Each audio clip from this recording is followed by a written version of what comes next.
निष्ठा कल कितने क्वेश्चन हो चुके हैं? सर कल 13 क्वेश्चन हो गए थे।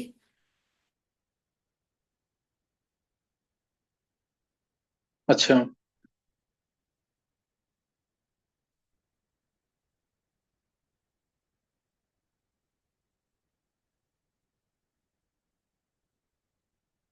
ये मेहुल, हाँ जी सर। तेरे चैप्टर हुए दोनों? नहीं सर, अभी तो नहीं हुए। अभी क्लास के बाद मेरे से बात करनी जरूर, और नहीं होंगे तो सुबह 8 बजे आना तेरे को मेरे पास। Okay sir. चलो देखेंगे यार, क्वेश्चन नंबर 14 से है ना? Yes sir. देखो इधर, क्वेश्चन 14 बहुत ही इंपॉर्टेंट क्वेश्चन है। कोऑर्डिनेशन बाउंड्स की एनसीईआरटी चल रही थी ना, क्वेश्चन 14 है। अभी इसको जल्दी से खत्म करके 5-6 क्वेश्चन कराऊंगा मैं एडवांस लेवल के। सही ना? वो करना है इसको। अच्छा, ये जो है क्वेश्चन, व्हाट इज, ये क्वेश्चन बहुत इंपॉर्टेंट है। आईआईटी एडवांस में भी आया हुआ है, मेंस में भी आया है, नीट में भी आया है, और एनसीईआरटी में दे रखा है। ये बोर्ड के लिए बहुत इंपॉर्टेंट क्वेश्चन है। What is the coordination entity formed when excess of aqueous KCN is added to an aqueous solution of copper sulphate? Copper sulphate है, इसमें एक्वस केसीएन डाला है, तो इसका मैंने तुम्हें डायरेक्ट आंसर बता रखा है। कॉपर पे 2 प्लस चार्ज है तो 4 CN आएंगे इसके बाद। एक प्लस होता है तो 2 आते हैं। पूरी डिटेल दे रखी है मैंने इसके अंदर। CuCN4 आएगा, CuCN4। और चार्ज कॉपर पे 2 प्लस ही रहना चाहिए, लेकिन साइनाइड यहाँ पे काम करता है रिड्यूसिंग एजेंट का। इसलिए कॉपर प्लस को, कॉपर 2 प्लस को कॉपर +1 में कर देता है, और यहाँ पे K3 आएगा। देखो कॉपर की स्टेट यहाँ +1 आएगी। 3 + x - 4 = 0। और साथ में रिलीज खुद ऑक्सीडाइज हो जाता है, साइनोजन गैस मिलती है साथ में। साथ में मिलती है साइनोजन गैस। तो इसको याद रखना जरूर। और ये ना मैंने डायरेक्ट दिखाया आंसर ये, नहीं तो पहले बनाता है ये CuCN। CuCN में aqueous of KCN, excess of KCN डालते हैं दोबारा, ये वाला चीज एक्सेस में डालते हैं तो जाके K3CuCN4 बनता है। तो इसके अंदर तुम्हें दिख रहा है कोऑर्डिनेशन एंटिटी, यानी जो भी कोऑर्डिनेशन स्फीयर के अंदर एंक्लोज है उसे बोलते हैं कोऑर्डिनेशन एंटिटी। तो जो कोऑर्डिनेशन एंटिटी है वो CuCN4 3 नेगेटिव है। तीनों के हटा दो, 3 negative. This is the coordination entity form. ये कोऑर्डिनेशन स्फीयर के अंदर जो है, ये इसी बोलते हैं कोऑर्डिनेशन एंटिटी। ये कोऑर्डिनेशन एंटिटी है। तो एक पार्ट हो गया यहाँ पे, बहुत इंपॉर्टेंट है। हर कोई आंसर का K2CuCN4 लिखता है, वो गलत हो जाएगा। साइनाइड आयन काम कर रहा है यहाँ पे रिड्यूसिंग एजेंट का। तो आंसर ये आएगा K3CuCN4। फिर अगला पार्ट है इसमें, why is it that no precipitate of copper sulphide obtained when H2S gas is pass through this solution? तो अगर हम इसमें H2S गैस पास करते हैं तो COH क्यों नहीं मिलता है, ये बोल रहा है ये। सही ना? तो COS क्यों नहीं मिल रहा है, उसका आंसर नोट कर लेंगे। देखो इसमें H2S गैस पास की, तो COH, COH, कॉपर तो इसके अंदर फंसा पड़ा है ना, Cu तो यहाँ फंसा पड़ा है। तो क्या वो ये बना पाएगा COS की फॉर्म, कॉपर सल्फाइड? ये बना ही नहीं पाएगा। क्यों? क्योंकि कॉपर तो अंदर फंसा हुआ है। कॉपर सल्फेट होता, एक बार को उसमें H2S पास करोगे तो बन जाएगा COS का ब्लैक पीपीटी। लेकिन इसमें तो कॉपर अंदर फंसा हुआ है, वो बाहर नहीं निकल सकता है। इसलिए COS का कोई प्रेसिपिटेट नहीं बनेगा जब H2S गैस पास करेंगे, since copper lies with in the coordination sphere. सही ना? Copper lies with in the coordination sphere, इसलिए ऐसा नहीं हो पाएगा। ये ढंग से करना क्वेश्चन, बहुत ही इंपॉर्टेंट क्वेश्चन है ये। सही ना? तो इस क्वेश्चन को कर लेना जरूर। और दूसरा, इस अच्छा आंसर ये भी दे रखा है, देखो कॉपर सल्फेट प्लस KCN डाला है ऐसे, तो बना K2CuCN4। K2, ये इसमें K2CuCN4 ये गलत है, इसका आंसर यहाँ पे ये गलत है। K3CuCN4 बनेगा ये। समझ गए कि नहीं? ये K3CuCN4 बनेगा। कॉपर यहाँ पे KCN जो है रिड्यूसिंग का काम करता है, इसलिए ये गलत दे रखा आंसर इसका। जो बताया उसको नोट करना जरूर ढंग से। और अच्छा इसने दिखा फिर विच डजंट आयन, हाँ कॉपर 2 प्लस नहीं मिलेगा ना, ये आयनाइज नहीं होगा कि कॉपर 2 प्लस मिल जाए, तो इसलिए कॉपर सल्फाइड का कोई प्रेसिपिटेट नहीं बन पाएगा जब हम H2S गैस को पास करेंगे। तो आंसर समझा दिया, इक्वेशन की फॉर्म में लिखना ढंग से, और थोड़ा सा थ्योरी लिख के आनी है। Next question.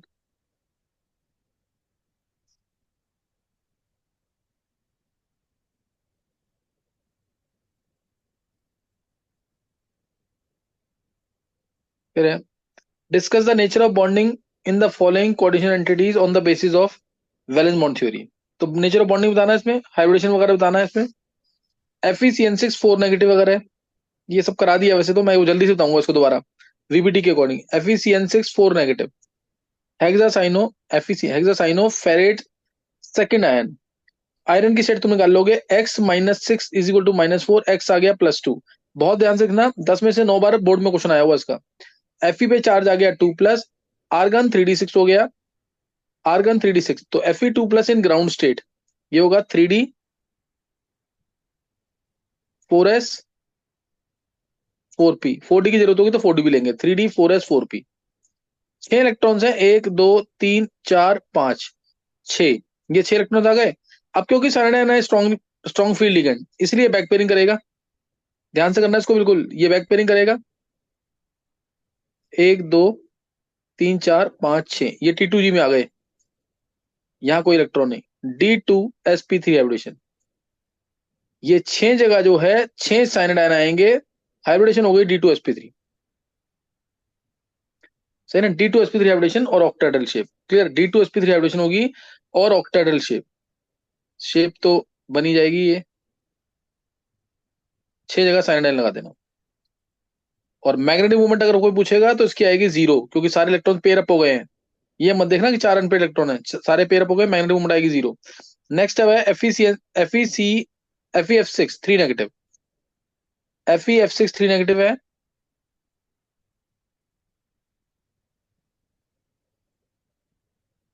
आयरन की स्टेट +3 है, आर्गन 3d5 आएगा, है ना, आर्गन 3d5, तो आर्गन 3d5 आ गया, आयरन 3+, 3d फिर 4s फिर 4p, 4d की जरूरत भी पड़ेगी इसमें शायद, तो 4d 4p 4d, ये आ गया। 3d5 1 2 3 4 5, ये 3d5 आ गया।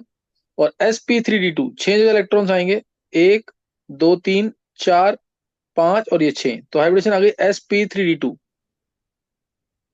सही ना, sp3d2 शेप वही बनेगी। और इसमें मैग्नेटिक मूवमेंट 5 अनपेड की वजह से रूट कितनी आ जाएगी 35, अंडर रूट में n इंटू n+2, n की वैल्यू 5,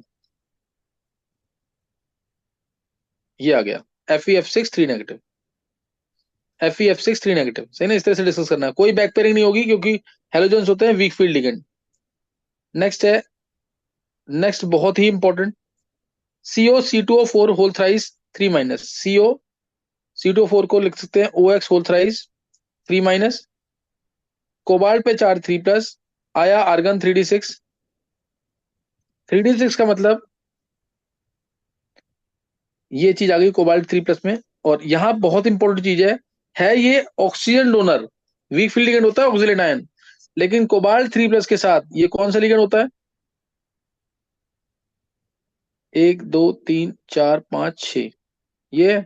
अब बैक पेयरिंग होगी इसके अंदर, ध्यान रखना। वैसे oxalate ion week field ligand होता है, लेकिन कोबाल्ट 3+, जेड इफेक्टिव बढ़ गया तो ये लिगेंड की स्ट्रेंथ को बढ़ा देगा, तो ये लिगेंड की स्ट्रेंथ को बढ़ा देगा, इसलिए इसमें बैक पेयरिंग होगी। 1 2 3 4 5 6, ये T2G में आ गए 6 इलेक्ट्रॉन्स। और D2sp3 हाइब्रिडेशन, वाटर भी आता है ना इस जगह, वाटर भी वीक फील्ड लिगेंड होता है, वो भी कोबाल्ट 3+ के साथ स्ट्रॉन्ग फील्ड लिगेंड का काम करता है, याद रखना जरूर। वाटर भी आ जाता है अगर इधर, तो वो भी WFL का काम करता। बहुत बार ये IIT मेंस में पूछा हुआ है। सही ना, वाटर भी आएगा तो वीक फील्ड लिगेंड का काम करेगा, ऑक्सीजन डोनर है वो, लेकिन कोबाल्ट 3+ में जेड इफेक्टिव ज्यादा, तो ये ऑक्सीजन डोनर्स को SFL बना देगा, स्ट्रॉन्ग फील्ड लिगेंड। ये आ गई हाइब्रिडेशन D2sp3, ऑक्टाहेड्रल शेप, ये CO6 आएगा coordination number, OX oxalate ion, OX oxalate ion, OX oxalate ion, ये 3-। तो ये डिस्कस कर दिया। यहाँ पे लास्ट है COF6 3 नेगेटिव, ये खुद ट्राई करना। यहाँ पे हेलोजन जो है वीक फील्ड लिगेंड है, कोई बैक पेयरिंग नहीं होगी, हेलोजन वीक फील्ड लिगेंड ही होते हैं, यहाँ कोई बैक पेयरिंग नहीं होगी। कोबाल्ट पे चार्ज 3+ ही आ रहा है इसमें भी, तो आंसर आएगा इसका sp3d2, ये डी लेना पड़ेगा 4d। सही ना, मैं इसकी बात कर रहा हूँ फोर्थ वाले की, तो S यहाँ पे यहाँ पे यहाँ पे 4 ये और 2 जगह ये, 6 जगह F नेगेटिव आएगा, और आंसर आएगा sp3d2, और ऑक्टाहेड्रल शेप आएगी। सही ना, ये चारों डिस्कस कर दिए मैंने, ये समझ आ गए ना चारों, ये चारों समझ आ गए हैं। इन क्वेश्चन को रिपीट जरूर करना है सबको, रिपीट नहीं करोगे तो कोई फायदा नहीं होगा। रिपीट जरूर करना है इसको। ये समझ आ गया सबको? ये हर्षित को समझ आ गए?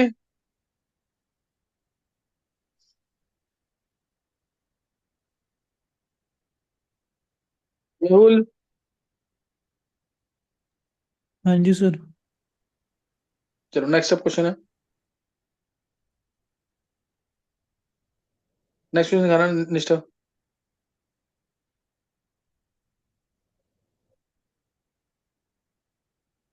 आंसर देखते रहा करो साथ साथ।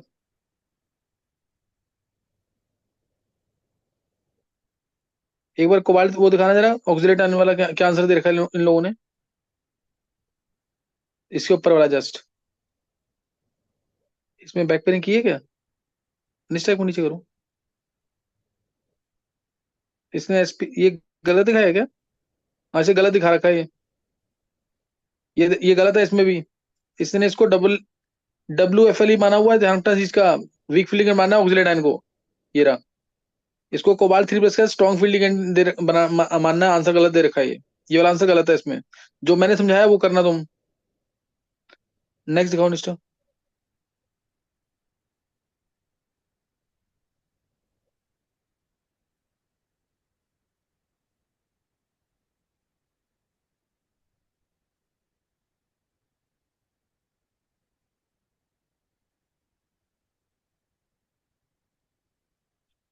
Discuss, sorry, draw figure to show splitting of d orbitals in an octahedral crystal field. तो तुम्हारा फ्री आयन के अंदर सबकी एनर्जी एक जैसे बढ़ेगी, इस तरीके से। फ्री आयन के अंदर सबकी एनर्जी एक साथ बढ़ जाएगी। उसके बाद जैसे ही लिगेंड ज्यादा क्लोज आएंगे, जो लिगेंड्स डी ऑर्बिटल्स के एक्सिस पे लाई करेंगे उनकी एनर्जी बढ़ जाएगी, ये ऊपर चले जाएंगे।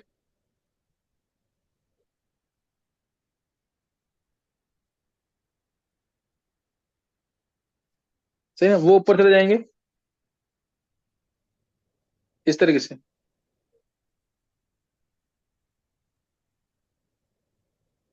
वो ऊपर चले जाएंगे दोनों, Eg लेवल।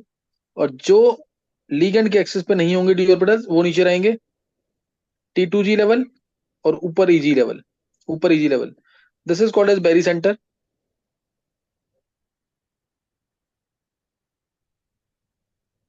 और difference of energy between T2G triply degenerate and doubly degenerate, this is called as crystal field splitting energy delta O. This is called as CFSE, crystal field splitting energy. इसको crystal field splitting energy बोलेंगे। और बस यही show करना तुम्हें इसके अंदर, T2G level और Eg लेवल। डेल्टा ओ की वैल्यू अगर ज्यादा होगी पेयरिंग एनर्जी से, यानी स्ट्रॉन्ग फील्ड लिगेंड है, बैक पेयरिंग होगी, पहले T2G पूरा भरा जाएगा फिर Eg में जाएंगे। Delta O less than pairing energy है, पी क्या है? Pairing energy, energy required for pairing of electrons in a single orbital is called as pairing energy. तो उस केस में पहले T2G में सिंगली फील्ड होगा, फिर Eg सिंगली फील्ड होगा, then pairing starts, then pairing will start. ये ध्यान रखना इसके अंदर। दोबारा बता दो मैं, अगर डेल्टा ओ ग्रेटर देन पी है तो इलेक्ट्रॉन 1 यहाँ पे आएगा, 2 यहाँ आएगा, 3 यहाँ आएगा, फोर्थ भी यहीं आएगा, फिफ्थ यहाँ आएगा, सिक्स्थ यहाँ आएगा, सेवंथ यहाँ पे, एट्थ यहाँ पे सिंगली फील्ड होंगे पहले, फिर नाइन्थ यहाँ पे, टेंथ यहाँ पे। क्या फीलिंग समझ आ गई? WFL अगर है, WFL है तो ऐसे फीलिंग करना है।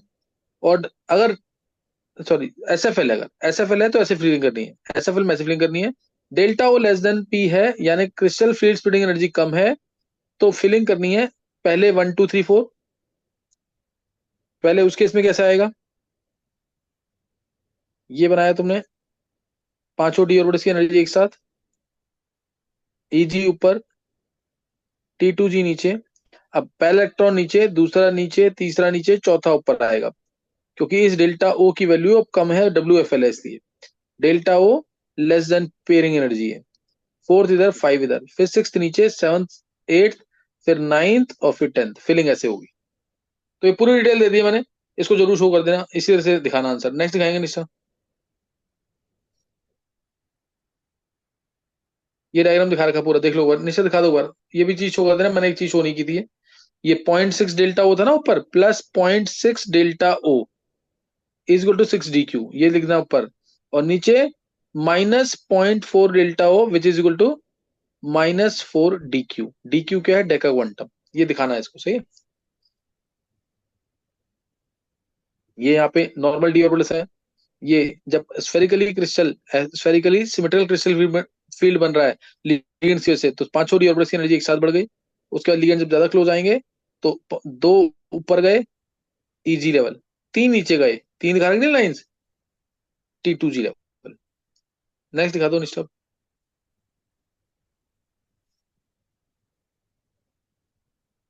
अब नेक्स्ट है what is spectrochemical series, explain the difference between a week field ligand and a strong field ligand.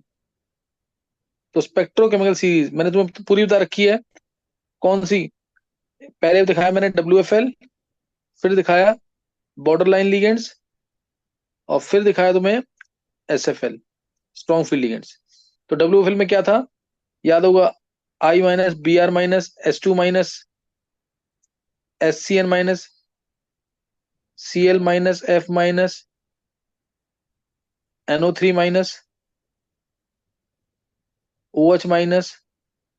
फिर यूरिया, फिर एल्कोहल। तरीका वैसे याद करने का, आइब्रिस से कनाडा, कल फिर नाइट्रेट ने कहा, अलग करो, नाइट्रेट ने कहा ओ यूरिया एल्कोहल ला। आइब्रिस से कनाडा, कल फिर नाइट्रेट ने कहा ओ यूरिया एल्कोहल ला। Border line ligands, border line ligands याद है किसी को, कौन से थे?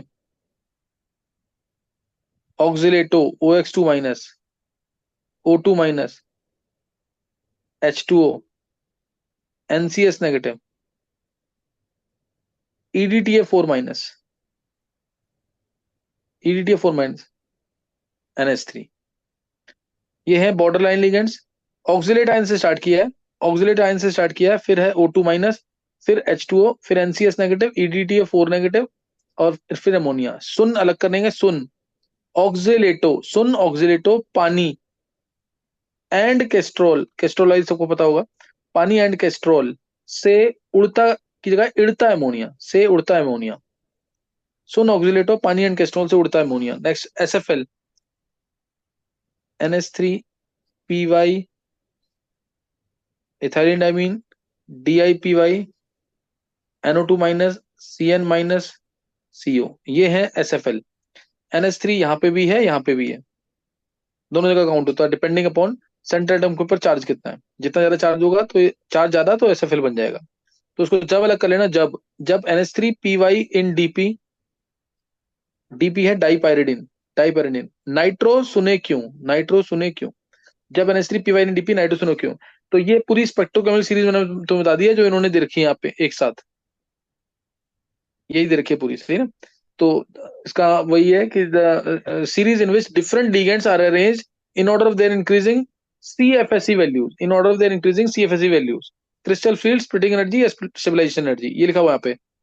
series in which different ligands are arranged in order of their increasing CFSE values, सही ना। तो पहले हेलोजेंस होते हैं वीक फील्ड लिगेंड, फिर sulphur donor week field ligand आते हैं, फिर ऑक्सीजन डोनर्स आते हैं वीक फील्ड लिगेंड में, कुछ स्ट्रॉन्ग भी होते हैं वो।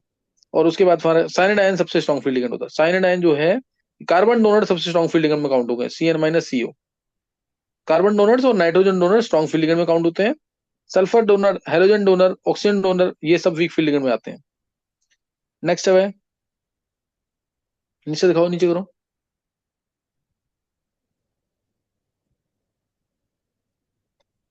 What is crystal field splitting energy? What is crystal field splitting energy? How does the magnitude of delta, ये मैंने तुम्हें बता ही दिया, डेल्टा वो कैसे डिसाइड करेगा, configuration of d orbitals in a coordination entity. तो क्रिस्टल फील्ड स्प्लिटिंग एनर्जी ये क्या है, देखो जैसे ही लिगेंड सेंट्रल एटम को अप्रोच करेगा, as soon as ligands approach central metal ion, then their d orbitals do not remain degenerate and split up into two, EG level and T2G level, T2G level and EG level में split up हो जाएगा। अब इन दोनों के बीच में energy का difference, difference of energy between the lower energy level T2G and the upper energy level EG, this is called as crystal field splitting energy। वो लगाया ऑक्टेल की वजह से, this is called as crystal field splitting energy। समझ आया कि नहीं है, difference of energy between the lower level and the upper level, ऑक्टेल के केस में T2G level and EG level is called as crystal field splitting energy. फिर अब डेल्टा ओ ये क्रिस्टल फील्ड स्प्लिटिंग एनर्जी है, और P होता है पेयरिंग एनर्जी। डेल्टा ओ अगर ग्रेटर देन P है, यानी SFL है, स्ट्रॉन्ग फील्ड लिगेंड है, तो उस केस में फिलिंग कैसे होगी तुम्हें बता दिया मैंने। पेयरिंग एनर्जी क्या होती है? Energy required for pairing of electron in a single orbital. Energy required for pairing of electron in a single orbital, और डेल्टा ओ ये वैल्यू है। तो अगर ये डेल्टा ओ ज्यादा होगा तो पहला इलेक्ट्रॉन नीचे हमेशा, दूसरा भी नीचे, तीसरा भी नीचे, चौथे से दिक्कत आती है। डेल्टा हो ज्यादा तो चौथा इलेक्ट्रॉन आएगा नीचे, यानी SFL है। पांचवा भी नीचे, छठा भी नीचे, सातवें से ऊपर आएगा फिर। और अगर delta O less then P है, delta O less then P है, उस केस में चौथा इलेक्ट्रॉन कहाँ आएगा? पहला नीचे, दूसरा नीचे, और फिर चौथा ऊपर आ जाएगा। तीसरा भी नीचे, चौथा ऊपर आएगा, पांचवा ऊपर आएगा, छठा फिर नीचे आएगा। ये है जब delta O less then P होगा। यही बताना तुम्हें, पेयरिंग एनर्जी की डेफिनेशन बता देना और फिर एक्सप्लेन करना। नेक्स्ट क्वेश्चन, ये बोर्ड में आया हुआ क्वेश्चन ये वाला।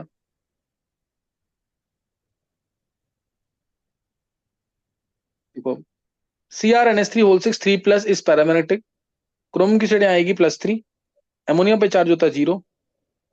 आर्गन 3d3 आ गया ये, +3 है ना। आर्गन 4s1 3d5 होता है क्रोमियम, ये आर्गन 3d3 है।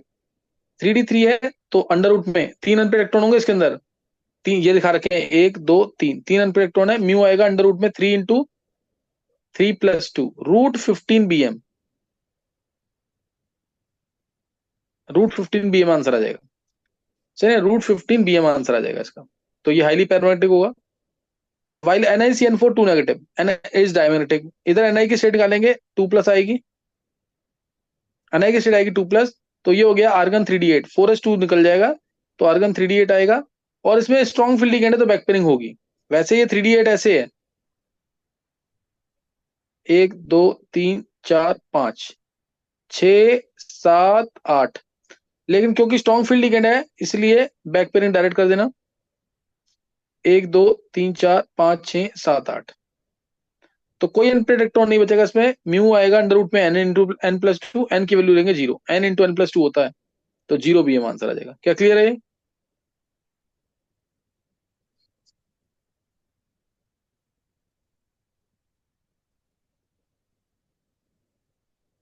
नेक्स्ट,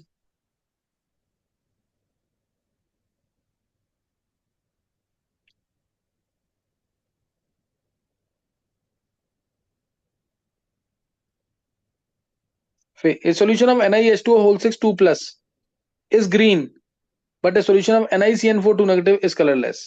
NiH2O6 2+ है, वीक फील्ड लिगेंड है, आर्गन 3d8 आएगा। कोई बैक पेयरिंग नहीं होगी, कोई बैक पेयरिंग नहीं होगी इसके अंदर।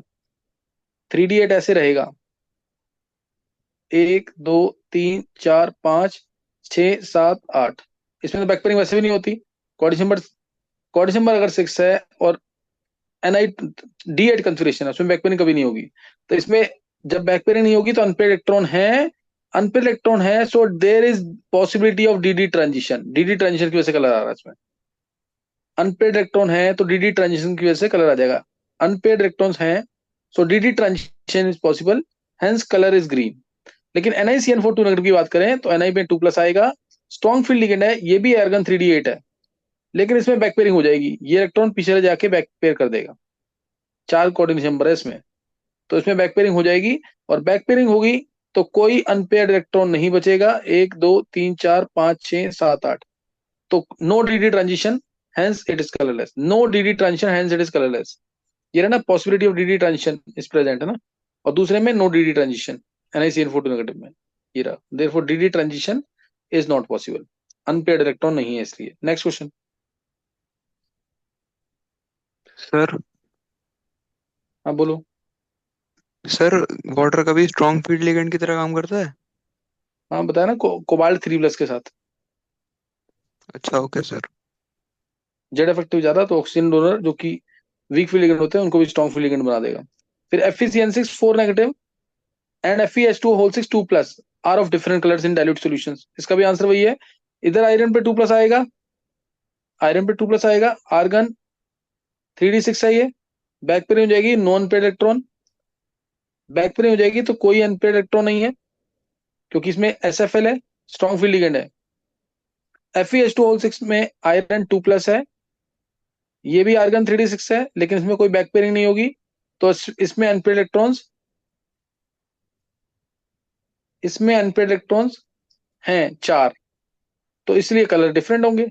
इसके अंदर कोई अनपेयर्ड इलेक्ट्रॉन नहीं है, because cyanide ion is a strong field ligand. सही ना, स्ट्रॉन्ग फील्ड लिगेंड है, तो कोई अनपेयर्ड इलेक्ट्रॉन नहीं है। और इसके अंदर अनपेयर्ड इलेक्ट्रॉन होंगे 4, तो डी ट्रांजिशन हो जाएगा। अभी ऊपर जो बताया क्वेश्चन वैसे ही करना है, समझ आया कि नहीं है?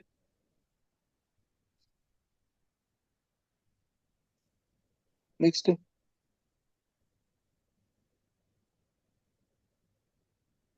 नीचे कर दो नेक्स्ट।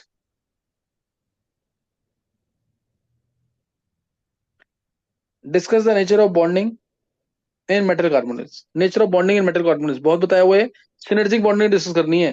जैसे एग्जांपल FeCO5 है, FeCO5 हो गया, NiCO4 हो गया, सही ना। ऐसे लिगेंड्स, लिगेंड्स लाइक COCN-, ध्यान सुनेंगे, पहले बता चुका हूं थ्योरी के अंदर पूरा। Ligands like COCN-, which not only have lone pair of electrons to give it to central atom, which not only have lone pair of electrons to give it to central atom, but also they have anti bonding pi star molecular orbitals। कौन से? CO। इनके पास anti bonding pi star molecular orbitals होते हैं, where they can accept electrons from filled d orbitals of halogens, from filled d orbitals of central atom. ये पूरा लिखना तुम्हें। इसकी वजह से मेटल लीगेंड बॉन्ड स्ट्रांग हो जाता है सिनर्जिक बॉन्डिंग की वजह से, इसे कहते हैं सिनर्जिक बॉन्डिंग। लीगेंड जो है मेटल को इलेक्ट्रॉन देना, ये तो उसका काम होता ही है, लेकिन लीगेंड के पास खाली जगह है, तो इसलिए मेटल के फील्ड ऑर्बिटल से ये इलेक्ट्रॉन ले भी रहा है, तो मेटल लीगेंड की बॉन्ड स्ट्रेंथ बढ़ जाती है इसमें। इसी को कहते हैं सिनर्जिक बॉन्डिंग। सही ना, यहाँ पे बॉन्ड ऑर्डर बढ़ जाएगा इससे, और यहाँ जो बॉन्ड ऑर्डर है वो थोड़ा कम हो जाएगा। यहाँ बॉन्ड ऑर्डर 3 था ना, 3 से थोड़ा कम हो जाएगा। तो ये चीज दिखानी है, इसको शो कर रखा है इस तरीके से। जैसे ये मेटल के डी ऑर्बिटल्स फिल्ड भी होंगे, वेकेंट भी होंगे, और ये CO, ये लोन पेयर इसके पास, और ये एंटी बॉन्डिंग पाई स्टार, ये एंटी बॉन्डिंग पाई स्टार, ये पाई स्टार वेकेंट वाला, मेटल के ये फील्ड वाले। अब ये लोन पेयर इसको दे रहा है, सिग्मा बॉन्ड बन गया। लोन पेयर दे रहा है तो सिग्मा बॉन्ड बन गया। इसके फील्ड ऑर्बिटल से इलेक्ट्रॉन ले रहा है एंटी बॉन्डिंग पाई स्टार के अंदर, एंटी बॉन्डिंग पाई स्टार के अंदर इलेक्ट्रॉन ले रहा है। जाना टफ होगा क्योंकि एंटी बॉन्डिंग ऑर्बिटल है, तो यहां बन गया ये पाई बॉन्ड। यही दिखाना तुम्हें, nature of bonding in metal carbonates, यही चीज दिखानी है। इससे मेटल और कार्बन का बॉन्ड ऑर्डर बढ़ जाएगा, लेकिन यहाँ जो बॉन्ड ऑर्डर है वो कम हो जाएगा, CO का बॉन्ड ऑर्डर कम हो जाएगा, CO की बॉन्ड लेंथ बढ़ जाएगी। सही ना, ये इसी को मैंने ऑलरेडी पहले डिस्कस किया हुआ है, इसको लिखना आना चाहिए। मैं लिगेंड्स लाइक CO और NO which are not only have lone pair electrons to give it to central atom, but also they have anti bonding pi star vacant orbitals where they can accept electrons from filled orbitals of central atom. Such ligands are called as, क्या कहते हैं इसको? Pi bonding पाई acid ligands कहते हैं, या पाई ligands कहते हैं। और ये सिनर्जिक बॉन्डिंग में इन्वॉल्व होते हैं, सिग्मा और पाई दोनों करेक्टर होता है इसके अंदर। इस बॉन्डिंग को सिनर्जिक बॉन्डिंग कहते हैं, जिससे सिग्मा बॉन्ड जो है पाई बॉन्ड की स्ट्रेंथ को बढ़ाता है, और पाई बॉन्ड सिग्मा बॉन्ड की स्ट्रेंथ को बढ़ाता है।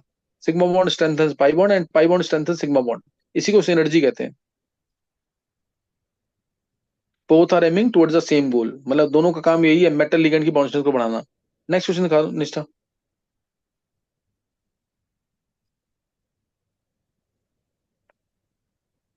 यही दिखा रखा है पूरा जो मैंने बताया तुम्हें, बॉन्डिंग पूरी दिखा रखी है।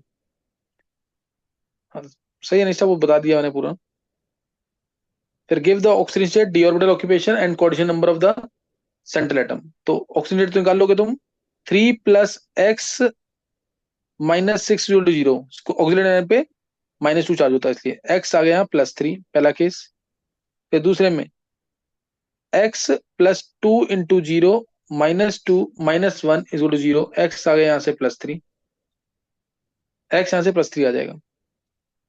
फिर NH4 होल ट्वाइस COF4, तो 2 + x - 4 = 0, x आ गया यहाँ से +2। अमोनियम पे चार्ज +1 होता है, 2 है तो 2 हो गया। MnH2O6 SO4, x +6 × 0 -2 = 0, x आ गया +2, तो Mn पे +2 आ गया। Mn पे चार्ज आ जाएगा +2। स्टेट निकाल दी मैंने। अब डी ऑर्बिटल ऑक्यूपेशन बोल रहा है, तो CFT बनाना पड़ेगा। स्टेट निकाल दिया मैंने, सही ना। और कोऑर्डिनेशन नंबर इधर 6 है, क्योंकि C2O4 बाइडेंटेड लिगेंड है, 3 का 6 हो जाएगा। EN भी बाइडेंटेड लिगेंड है, 2 का 4 हो जाएगा। और Cl2, तो इधर भी कोऑर्डिनेशन नंबर 6 है, इधर भी कोऑर्डिनेशन नंबर 6 है। इधर F के CO के साथ 4 F लिंक्ड है, तो इधर कोऑर्डिनेशन नंबर 4 है। और इधर तो दिख ही रहा है H2O6 है, तो कोऑर्डिनेशन नंबर 0 6 है। कोऑर्डिनेशन नंबर बता दिया। डी ऑर्बिटल ऑक्यूपेशन देखेंगे अब। कोबाल्ट पे पहले केस में चार्ज 3+ है, तो ये आर्गन 3d6 हो गया। C2O4 को मानना है स्ट्रॉन्ग फील्ड लिगेंड, इसलिए ये था पूरा डी। 3 नीचे T2G में, 2 ऊपर EG में। 6 के 6 इलेक्ट्रॉन नीचे आएंगे क्योंकि स्ट्रॉन्ग फील्ड लिगेंड है C2O4, 2 नेगेटिव, कोबाल्ट 3+ की वजह से, जेड इफेक्टिव ज्यादा। तो इसलिए इसका डी ऑर्बिटल ऑक्यूपेशन होगा पहले क्वेश्चन का T2G6, 6 इलेक्ट्रॉन इधर, और EG0। ये आंसर आएगा डी ऑर्बिटल ऑक्यूपेशन में, T2G6 EG0, T2G6 EG0, 6 electron T2G में और EG में 0। नेक्स्ट वाले केस में क्रोमियम पे चार्ज आ रहा है +3, तो ये हो गया आर्गन 3d3। 3 के 3 इलेक्ट्रॉन नीचे आएंगे T2G लेवल में, ये T2G लेवल, ये EG लेवल, 1 2 3। तो इसका आंसर डी ऑर्बिटल ऑक्यूपेशन आ गया T2G3 EG0। Next case NH4 COF4, तो CO पे चार्ज +2 है, तो ये आ गया आर्गन 3d7। F है week field ligand, F week field ligand है, तो पहला दूसरा तीसरा भर ही रखा है। चौथा इलेक्ट्रॉन आएगा ऊपर, पांचवा ऊपर, छठा और सातवां नीचे।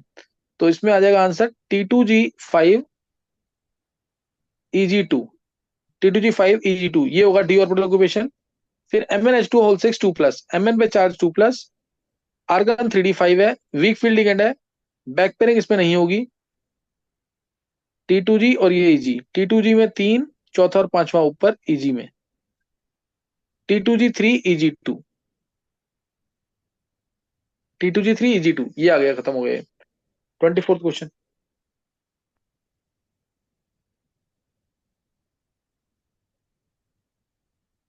24th question.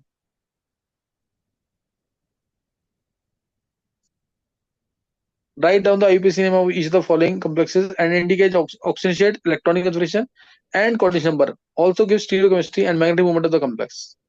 तो ये क्वेश्चन IUPAC नेम तो डिस्कस में कर चुका हूं, एक बार दोबारा सुन लेंगे फिर भी।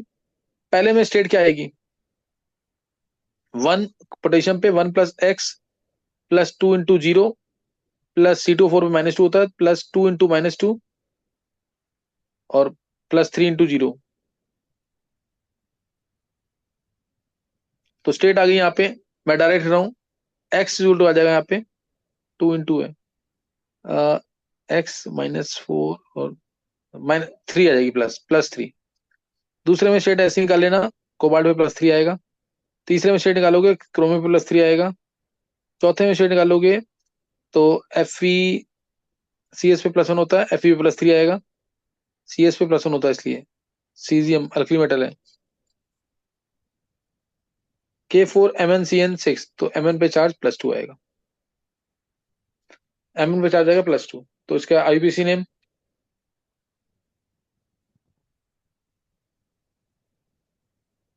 IUPAC name potassium di aqua di oxalato, या बेस ऑक्सिलेटो भी बोल सकते हैं, ऑक्सीजन आयन है, डाई ऑक्सिलेटो